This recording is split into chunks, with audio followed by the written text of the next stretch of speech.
yaitu Kuasa Gelap. Mungkin Anda belum nonton, sudah atau belum? Sama, tayang aja belum. Lalu ada beberapa yang datang untuk minta sebagai narasumber eksorsis. Saya bersaksi tentang Yesus saja sudah selesai, belum selesai, masakan harus bersaksi tentang iblis. Saudara-saudari terkasih, hal itu juga menjadi suasana baru dalam perfilman, terutama tentang kuasa gelap itu. Silahkan tonton, tapi saya bukan sales ya. Saudara-saudari terkasih dalam Tuhan, ketika banyak orang datang di dalam gereja, kita mendengarkan sabda-sabda Tuhan hari ini berkaitan dengan apa yang disampaikan dalam bacaan Injil maupun bacaan pertama.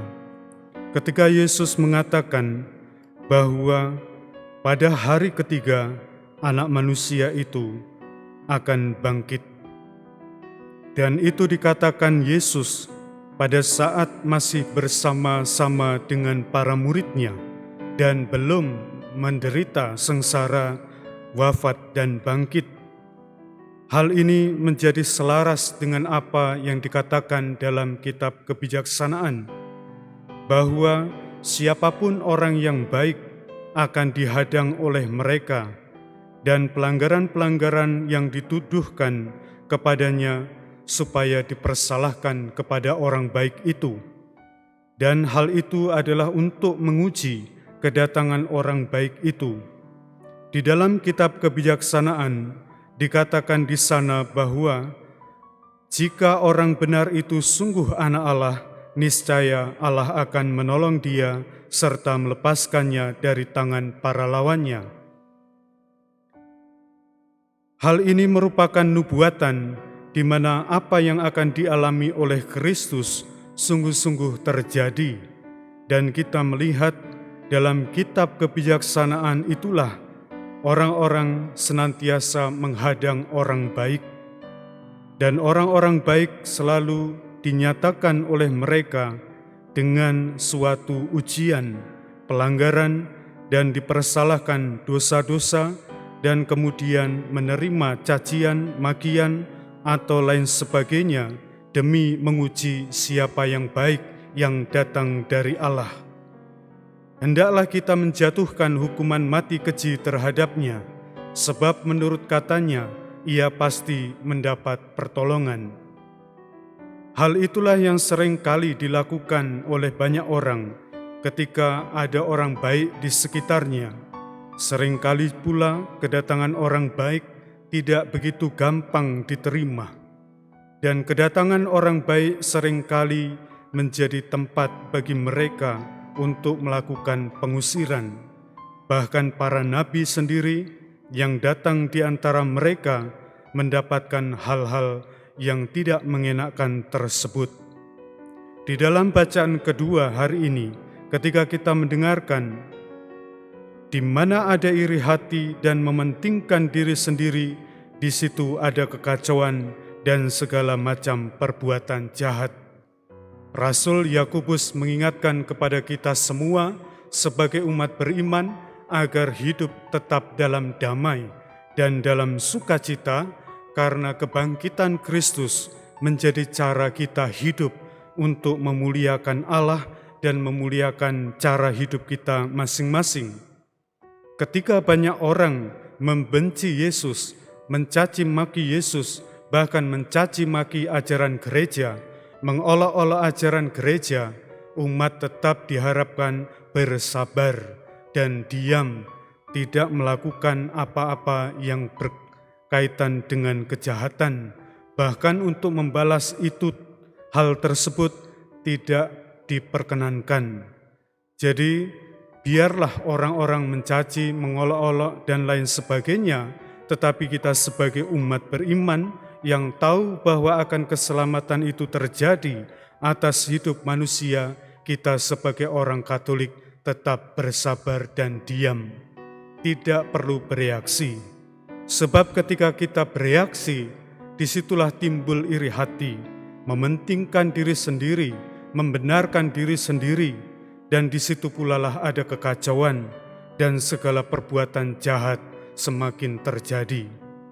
Biarlah gereja Katolik diolok-olok, biarlah umat Katolik diolok-olok, bahkan dibenci oleh banyak orang, biarkan saja. Dan kita tetap bersabar sebagai umat Tuhan yang tahu bahwa kemuliaan Tuhan itu senantiasa dihadirkan kepada orang yang memiliki hati bersih di hadapan Tuhan. Sebab ketika hal itu terjadi, sama saja kita membiarkan orang berbuat jahat, di mana orang membenci Yesus, atau katakanlah mengasihi Yesus dengan cara memutarbalikkan fakta tentang Kristus, maka sebenarnya di situ ada iri hati dan kekacauan di dalam pikirannya. Sebab kalau ia mengasihi Yesus, dia akan tahu apa yang dikatakan oleh Yesus dalam Injil hari ini. Yesus mengatakan kepada para murid, Putra Manusia akan diserahkan ke dalam tangan manusia, dan mereka akan membunuh dia, tetapi 3 hari setelah dibunuh, ia akan bangkit.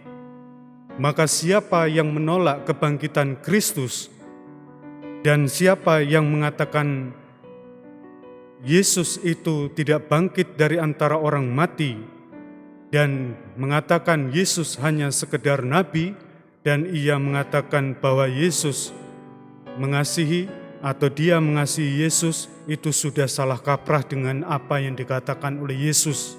Sebab Yesus mengatakan Putra Manusia akan diserahkan ke dalam tangan manusia, dan mereka akan membunuh dia, tetapi 3 hari setelah dibunuh ia akan bangkit. Dan ini perlu dimengerti oleh kita semua. Dan kita semua tahu bahwa Yesus mengatakan semasa hidupnya bersama para muridnya. Maka kalau kita mengasihi Yesus yang benar, kita akan mengasihi Yesus dengan yang dikatakannya. Bahwa apa yang dialami oleh Yesus adalah dia diserahkan ke dalam tangan manusia, menderita dan kemudian bangkit. Kalau ada orang mengatakan mengasihi Yesus tetapi menolak kebangkitan Yesus, maka kasihnya kepada Yesus adalah palsu. Kalau kita mendengar bacaan Injil hari ini, marilah kita mengasihi Yesus dengan amat baik sesuai dengan apa yang dikatakan oleh Yesus sendiri, bahwa perkataan Injil hari ini adalah benar bagi kita dan tidak terbantahkan karena disaksikan, didengarkan oleh para muridnya. Saudara-saudari terkasih, Yesus pula menambahkan kepada kita semua, jika seseorang ingin yang menjadi pertama, hendaklah ia menjadi yang terakhir.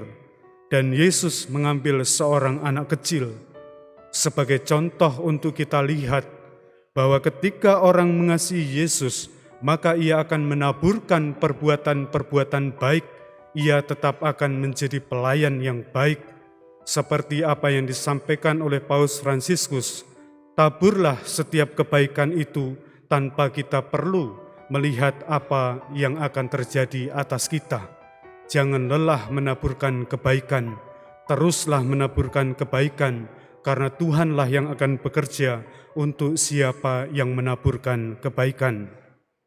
Maka dalam perkataan Yesus ini, ketika ia memberi contoh dengan mengambil anak kecil, supaya bukan hanya didengar, bukan hanya dilihat, tetapi dilakukan, pertama-tama kita berpihak kepada mereka yang kecil, yang terpinggirkan, yang menderita, dan untuk itulah kita dipanggil melayani Tuhan dengan melaksanakan menjadi pelayan-pelayan bagi mereka yang menderita, kecil, dan terpinggirkan.